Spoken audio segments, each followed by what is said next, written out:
state is beautiful. It is great to be in Arizona with a bunch of freedom-loving constitutional conservatives.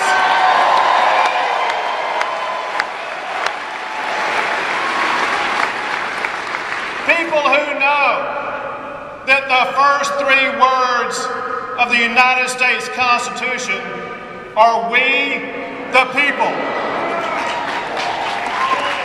And I've got good news for you, because in just over 3 weeks, we are going to retire the occupants of Washington, D.C.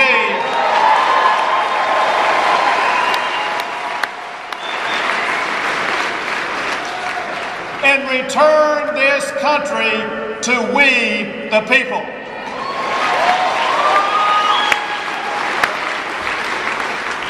Now, you heard a little bit in the introduction about why it is that I'm in a wheelchair. What happened is I had just graduated from law school and I moved to Houston, where I had taken a job. And one day I was doing what I did virtually every day. I went out for a jog. And while I was out jogging, a huge 80-foot oak tree fell on me. It crashed down, hit my back, fractured my vertebrae and my spinal cord, leaving me forever paralyzed and needing to use the wheelchair I remain in today. Well, I can tell as I'm telling that story now, some of you are shaking your heads wondering, how slow was that guy jogging to get hit by a falling tree? Well, in Houston, I spent a lot of time in a hospital and a rehabilitation center, and interestingly, I was in the very same rehabilitation center that Gabby Giffords was in during her recovery over in Houston. Well, in the aftermath of my accident, I learned some very important lessons about life. One is that our lives are not defined by how we are challenged. Instead, we define our lives by how we respond to the challenges we face.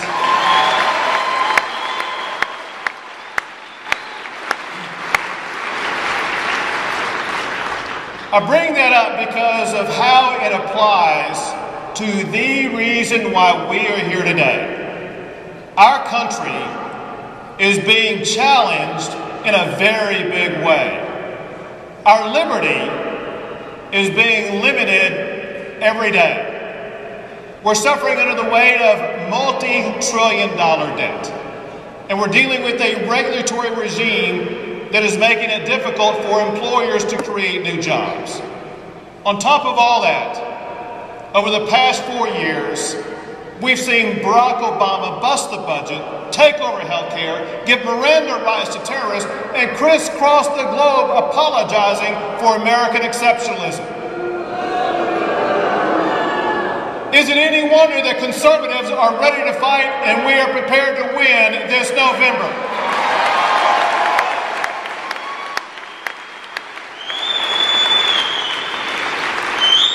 But here's the salient point, and that is Americans have always stood strong when they face challenges. From the time of the Tea Party in Boston Harbor, to the efforts in World War II, to the ashes of 9/11, Americans have always stood strong for freedom and fought to defend their liberty. Well, as the Attorney General of Texas, I fight for freedom every single day against an overreaching government from Washington, D.C.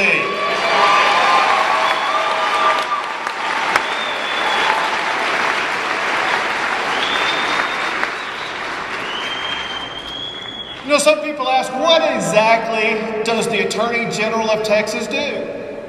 I say, well, my job's pretty easy. I go into the office in the morning, I sue Barack Obama, and then I go home.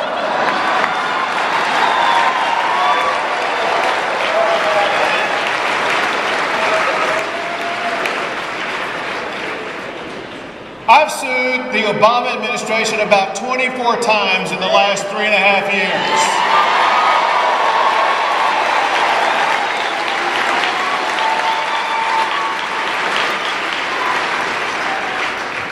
It's not because I'm pro-litigation. but it's because I am pro-liberty and I'm willing to fight for it.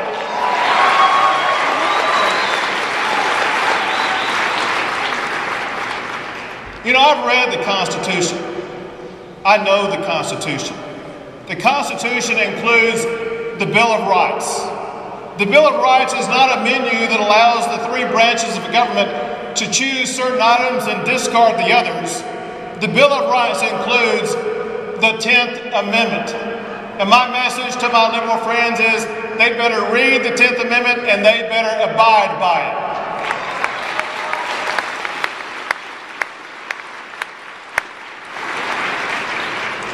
The 10th Amendment was one of the foundational principles of the lawsuit that we filed challenging Obamacare. On the very day that the President signed Obamacare into law, Texas and 12 other states met that law with a lawsuit challenging its constitutionality.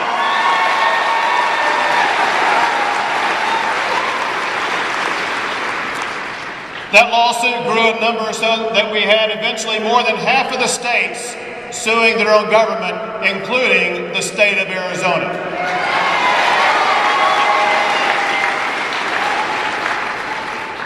Now, the United States actually agreed with the part of our lawsuit in saying that Congress violated the Constitution by trying to force you to purchase a product against your will. They said that violated the Commerce Clause.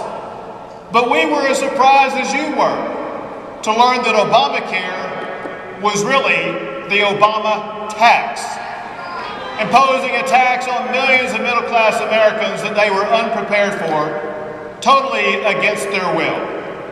Well, listen, we may have lost the battle about Obamacare at the United States Supreme Court, but we have not lost the war.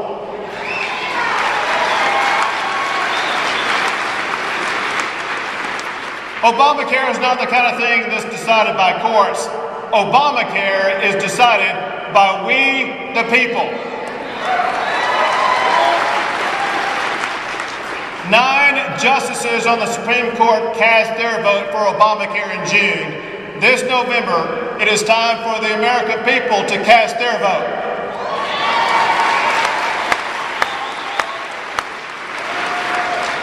You can vote to repeal Obamacare, but to do so, you must first vote to repeal Barack Obama.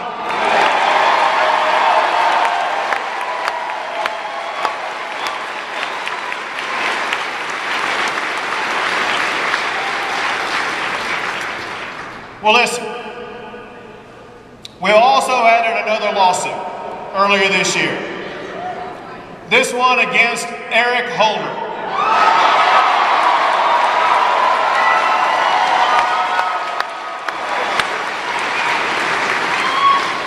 He's trying to prevent Texas and other states from enforcing our voter identification law. He just doesn't get it.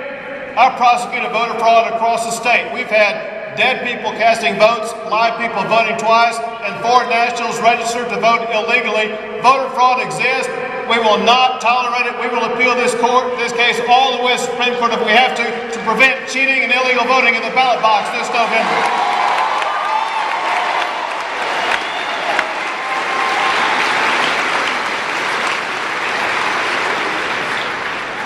Let me just close by telling you this.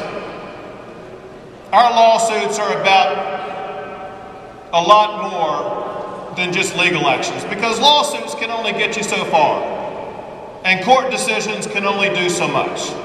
They can help us defend liberty, but they can't restore integrity or common sense to wayward leaders in Washington, D.C. If we are going to reclaim America, we have to make Barack Obama get a private sector job for the first time in his life.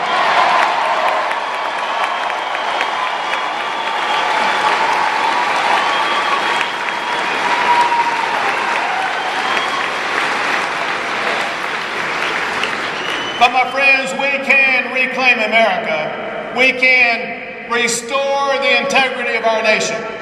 We can ensure that America is America again.